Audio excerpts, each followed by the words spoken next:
नमस्कार दोस्तों, मैं जर्नलिस्ट रोहित शर्मा आप सबका स्वागत है। आज मैं एक बार फिर आपके लिए एक ऐसा ज्वलंत मुद्दा इस वीडियो के माध्यम से आपके सामने रखने जा रहा हूं, इसलिए आप मेरे इस वीडियो को अंत तक देखना, क्योंकि ये राजस्थान के लोगों के लिए काफ़ी अहम है। मेरे इस वीडियो को सुनना। राजस्थान में अधिकांश इलाकों में लोग पानी की एक एक बूंद के लिए तरसते हैं।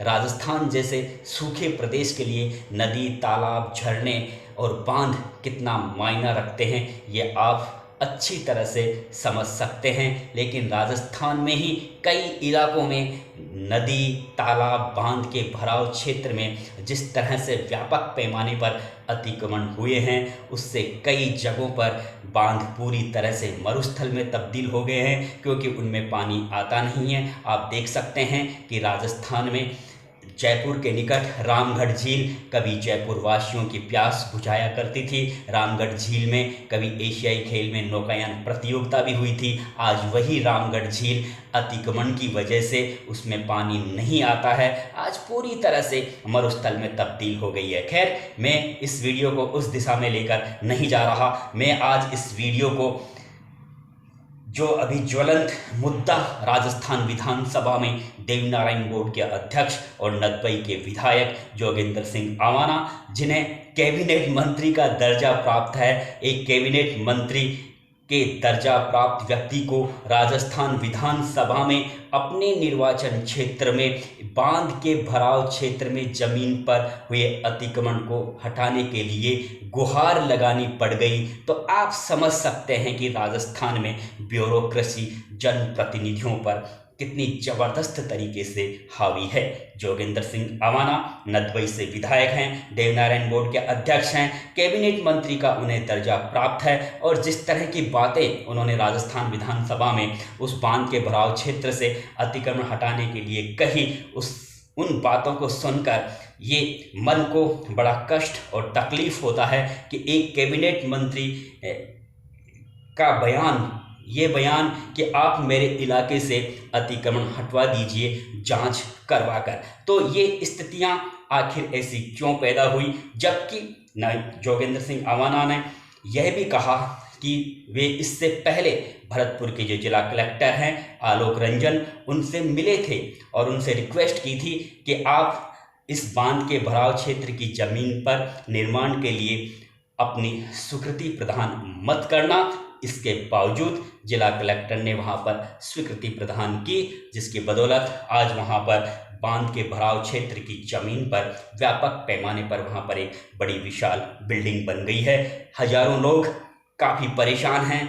आप जानते हैं कि एक इंसान बाजार से पानी की बोतल खरीदकर अपनी प्यास बुझा सकता है, लेकिन पशु कहाँ जाएगा? पशु अपनी प्यास बुझाने के लिए नदी, तालाब और बांध की ओर ही देखता है। और आप सबको पता है कि राजस्थान में बारिश कम होती है और कभी होती है तो ज़बरदस्त तरीके से होती है, और जब बारिश होती है तो निश्चित रूप से बांधों में पानी भी आता है, व्यापक पैमाने पर बांध में पानी भी आता है। लेकिन आप उसी बांध के भराव क्षेत्र में निर्माण खड़े कर दोगे तो फिर बांध में पानी कहाँ से आएगा, कहाँ से ठहरेगा? इसी पीड़ा को जोगेंद्र सिंह आवाना ने राजस्थान विधानसभा में जोर शोर से उठाया। देखिए, ये विषय कोई मामूली विषय नहीं है। इस विषय को मुख्यमंत्री अशोक गहलोत को गंभीरता से लेना होगा। जब एक जिला कलेक्टर कैबिनेट मंत्री दर्जा प्राप्त व्यक्ति की रिक्वेस्ट को ही नज़रअंदाज करे, तो एक आम आदमी का जिला प्रशासन किस तरह से ख्याल रखता होगा, इसका एक सहज ही अंदाजा लगाया जा सकता है। मैं ये नहीं कह रहा कि जिला कलेक्टर ने कोई नियमों के खिलाफ कोई काम किया है या नहीं किया है, क्योंकि ये अभी एक जांच का विषय है। जैसे कि मीडिया रिपोर्ट्स में जिला कलेक्टर आलोक रंजन ने ये कहा है कि जो संबंधित भूमि है बांध के भराव क्षेत्र की निजी खातेदारी पर उसका जो स्थानांतरण हुआ है वह नियम और कायदों के अनुसार ही हुआ है। और इसके साथ ही मीडिया रिपोर्ट्स में जिला कलेक्टर ने यह भी कहा है कि जो नदबई के जो तहसीलदार हैं उन्होंने भी कुछ ऐसी कोई रिपोर्ट नहीं की कि इस भराव क्षेत्र की ज़मीन के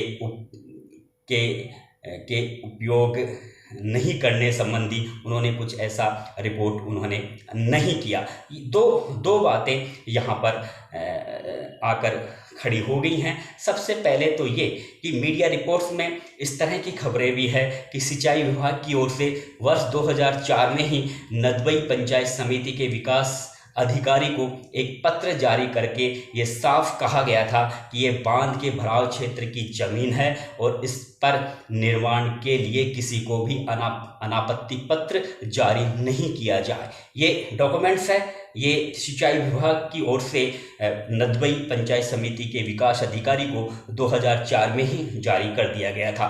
फिर जब 2004 में ही नदबई पंचायत समिति को इस तरह का परिपत्र सिंचाई विभाग की ओर से जारी कर दिया गया, तो फिर ये संबंधित भूमि को जिला कलेक्टर महोदय निजी खातेदारी से जुड़ा हुआ क्यों बता रहे हैं। यहाँ पर एक ये बहुत बड़ा सवाल आकर खड़ा हो गया है और इस मामले में जिला प्रशासन की कहीं ना कहीं लापरवाही या कोताही या उदासीनता तो देखने को मिल ही रही है। इसके अलावा यहाँ पर सिंचाई विभाग के अधिकारी भी उतना ही दोषी है।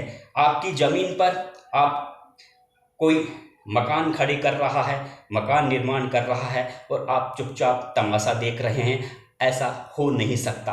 यानी इस मामले में कहीं ना कहीं जिला प्रशासन और सिंचाई विभाग के जो बड़े आला अधिकारी हैं, या तो उनके बीच में ठीक तरह से जो वार्तालाप होना चाहिए बांध के भराव क्षेत्र की ज़मीन को लेकर, या तो वो वार्तालाप नहीं हुआ, पत्र व्यवहार नहीं हुआ, आपस में सलाह मशवरा नहीं हुआ, या फिर दोनों ने एक तरीके से आप कह सकते हैं कि हाथ मिला लिए। बात चाहे कुछ भी हो, आगे ये जांच का विषय है। जोगिंदर सिंह गावाना बहुत ताकतवर और काफ़ी लोकप्रिय नेता हैं, वे इस मामले को इतना जल्दी छोड़ेंगे नहीं। मामले को वो उच्च स्तर पर जांच करवा कर ही दम लेंगे और जिस तरह से उन्होंने राजस्थान विधानसभा में ये मामला उठाया है, तो निश्चित रूप से अब जांच कमेटी भी बैठ गई होगी। लेकिन मेरा कहने का मतलब यही है कि जब सिंचाई विभाग की ओर से ऑलरेडी बहुत पहले ही इस ज़मीन के बारे में पंचायत समिति को अनापत्ति पत्र जारी नहीं करने के निर्देश जारी कर दिए गए थे, तो फिर जिला कलेक्टर महोदय ये क्यों कह रहे हैं कि इस संबंधित भूमि की जो निजी खातेदारी का जो स्थानांतरण हुआ है वह नियम और कायदों के अनुसार ही हुआ है। तो यहाँ पर कई तरह के सवाल आकर खड़े हो गए हैं। तो कहीं ना कहीं यहाँ पर कोई घालमपेल अनियमितताएं जैसी संभावनाएं यहाँ पर ज़्यादा पैदा हो गई है और यही वजह है कि क्षेत्र के हजारों लोगों में रोष और गुस्सा छाया हुआ है। देखिए दोस्तों, बांध हमारे जीवन की अमूल्य धरोहर है। तालाब हो, बांध हो, प्राकृतिक जल स्रोत हो, क्योंकि इंसान पानी की बोतल को बाजार से खरीद कर अपनी प्यास बुझा सकता है, लेकिन जो पशु होता है वह तो नदी, तालाब और बांध के पानी से ही अपना प्यास बुझाता है। इसके अलावा अगर बांध में अच्छा पानी आता है तो आसपास का जो जल स्तर है वह भी अपने आप ही ऊंचा हो जाता है। यानी बांध, नदी और तालाब से जीवन काफ़ी खुशहाल होता है। आप देख सकते हैं कि उत्तर प्रदेश में नहरों का जाल है, बड़ी बड़ी नदियां हैं, पंजाब में नहरें वगैरह हैं, तो वहाँ पर एक अलग ही खुशहाली का माहौल वहाँ पर रहता है। लेकिन राजस्थान में एक तो पहले से ही यहाँ पर नदियाँ नहीं हैं, चंबल नदी है वो बाहर से निकल जाती है। दूसरा, जिस तरह से यहाँ पर जो पुराने बांध हैं, नदी हैं, तालाब हैं, उनमें पहले पानी आया करता था, उन पानी के रास्तों को जगह जगह रोका जा रहा है। कई जगहों पर, या डेरा बांध की बात नहीं कर रहा, आप देख सकते हैं कि राजस्थान में जयपुर के निकट जो रामगढ़ झील में कभी नौकायान प्रतियोगिता हुई थी एशियाई खेलों की, कभी रामगढ़ झील से जयपुर वासियों के लाखों लोगों की प्यास बुझाया करती थी, लाखों लोगों की प्यास बुझाई जाती थी। आज वही रामगढ़ झील पूरी तरह से मरुस्थल में तब्दील हो गई है। एक बूंद उस रामगढ़ झील में नहीं आती। वजह यही है कि जिन नदियों से, छोटी छोटी नदियों से होकर पानी उस झील में जाता था, उनके रास्ते रोक दिए गए। बड़े बड़े भूमाफियाओं ने, बड़े बड़े लोगों ने, वीवीआईपी लोगों ने, ऑफिसर्स ने जगह जगह रास्तों में कब्जे कर लिए, बड़ी बड़ी बिल्डिंगें बना ली, जिसकी वजह से रामगढ़ झील में पानी नहीं आता। तो कहने का मतलब, अब ये जोगिंदर सिंह गावाना ने अपने निर्वाचन क्षेत्र के लिए जो इस बांध का मुद्दा उठाया है वह मुद्दा अब ठंडा होने वाला भी नहीं है, क्योंकि मुझे बहुत से इनपुट मिल रहे हैं इस बांध को लेकर। जो स्थानीय लोग हैं वे काफ़ी लामबंद होने लगे हैं और लामबंद होना भी चाहिए। देखिए, इस पूरे मामले की उच्च स्तरीय जांच होना बहुत ज़रूरी है, क्योंकि अब जिस तरह से अवाना कहते हैं कि वे खुद जिला कलेक्टर से मिले थे और उन्होंने कहा था कि आप इसके निर्माण की स्वीकृति प्रदान मत करना। आपको अगर वहाँ पर वह निजी खातेदारी की ज़मीन भी बता रहे हैं जिला कलेक्टर महोदय, तो आपको कुछ पल, कुछ दिन इस बात को समझने में आपको थोड़ा टाइम लेना चाहिए था कि अगर कोई कैबिनेट मंत्री दर्जा प्राप्त व्यक्ति आपसे मिल रहा है, खुद की पर्सनल समस्याएं लेकर वे नहीं गए थे, वे अपने क्षेत्र के दर्जनों गांवों के हजारों क्षेत्रों के लोगों की पीड़ा लेकर गए थे, पशुओं की पीड़ा लेकर गए थे, तो उस विषय को थोड़ा गौर से देखना चाहिए था, थोड़ा समझना चाहिए था कि मुझे इस पर निर्माण की स्वीकृति देनी चाहिए या नहीं। अगर येन केन प्रकरण अगर गलत तरीके से अगर निजी खातेदारी में वह जमीन चली भी गई है तो बेटर यह होता आप पहले उस मामले की जांच करवाते, और अगर वहाँ पे कुछ गड़बड़ी होती तो आप उस गड़बड़ी को पकड़ते तो लोग आपके लिए तालियां बजाते, आपको धन्यवाद देते। लेकिन आपने एक कैबिनेट मंत्री की एक जो जिसे कैबिनेट मंत्री का दर्जा प्राप्त है, जो स्थानीय विधायक है, आपने उसकी बात को ज़्यादा गंभीरता से नहीं लिया। आप सीनियर आईएएस थे, आप जिले के मुखिया हो, आप हजारों लोगों के मुखिया हो। जिला कलेक्टर एक बहुत बड़ी हस्ती होती है और बांध, नदी और तालाब जैसे मुद्दों को लेकर जिला कलेक्टर को काफ़ी गंभीर भी होना चाहिए, क्योंकि राजस्थान में वैसे ही बरसात बहुत कम होती है और अगर जब बरसात होती है तो बरसात के पानी का हम संरक्षण नहीं करेंगे तो फिर वो पानी तो फालतू ही जाएगा। और अब जब आप बांध के भराव क्षेत्र की ज़मीन पर ही आप बस्तियां बसाने लग जाओगे तो फिर बांध में पानी कहाँ से आएगा। दोस्तों, मेरा कहने का मतलब यही है कि राजस्थान में ये जिस तरह का खेल खेला जा रहा है, नदी, तालाब और बांध के भराव क्षेत्र की ज़मीनों पर जिस तरह से अतिक्रमण होने का सिलसिला थमने का नाम ही नहीं ले रहा, ये राजस्थान के विकास के लिए सबसे बड़ी बाधा बने हुए हैं, क्योंकि राजस्थान में पानी वैसे ही नहीं है और जो पानी ऊपर से इंद्र देवता हमें देता है, अगर उस पानी को सहेजने के लिए हमारे पास में साधन ही नहीं होंगे, वह पानी व्यर्थ ही चला जाएगा, तो फिर कहाँ से हम प्राकृतिक जो स्रोत हैं उनकी रक्षा कर पाएंगे। देखिए दोस्तों, प्राचीन काल में जो राजा महाराजा हुआ करते थे, चाहे वे कितने ही निर्दयी राजा महाराजा हो, वे भी बांध, नदी और तालाब की साज, सुरक्षा और रखाव के लिए काफ़ी गंभीर रहते थे, सजग रहते थे और एक तरीके से एक पूरा इलाका पानी के संरक्षण के लिए, बांध के लिए, नदी के लिए, तालाब के लिए वे छोड़ दिया करते थे। यानी वे भी एक तरीके से प्राचीन काल में भी बांध, नदी और तालाब को राजा महाराजा भी काफ़ी तवज्जो दिया करते थे। लेकिन आज जो हालात हमें देखने को मिल रहे हैं, एक कैबिनेट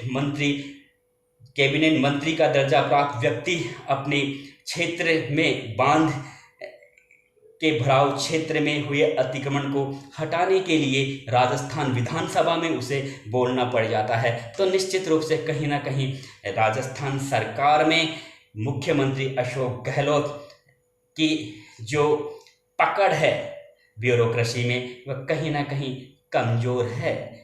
इसे अशोक गहलोत सर को थोड़ा गंभीरता से लेना होगा, ऑफिसर्स को थोड़ा सही गाइड करना होगा, क्योंकि नदी, तालाब, झरने और बांध राजस्थान जैसे मरु प्रदेश के लिए अमूल्य धरोहर है। और अब जो जोगेंद्र सिंह अवाना ने ये जो मुद्दा उठाया है, वे ठाले बैठने वाले भी नहीं हैं, वे इस मुद्दे को छोड़ने वाले भी नहीं हैं। मैं उन्हें अच्छी तरह से जानता हूं, उनके काम करने के तरीक़ों को भी। वे अपने निर्वाचन क्षेत्र की समस्याओं को लेकर काफ़ी अलर्ट रहते हैं और मैंने ये भी देखा है कि 4 साल में उन्होंने खूब काम करवाए हैं नदबई विधानसभा क्षेत्र में। भले ही वे पहली बार विधायक बने हो, अशोक गहलोत से भी उनके राजनीतिक ताल्लुकात बहुत अच्छे हैं, लेकिन ये क्या हुआ कि जोगेंद्र सिंह अवाना को भी अपने निर्वाचन क्षेत्र की समस्या को लेकर खुद राजस्थान विधानसभा में बोलना पड़ गया, क्योंकि मामला काफ़ी हाई प्रोफाइल था।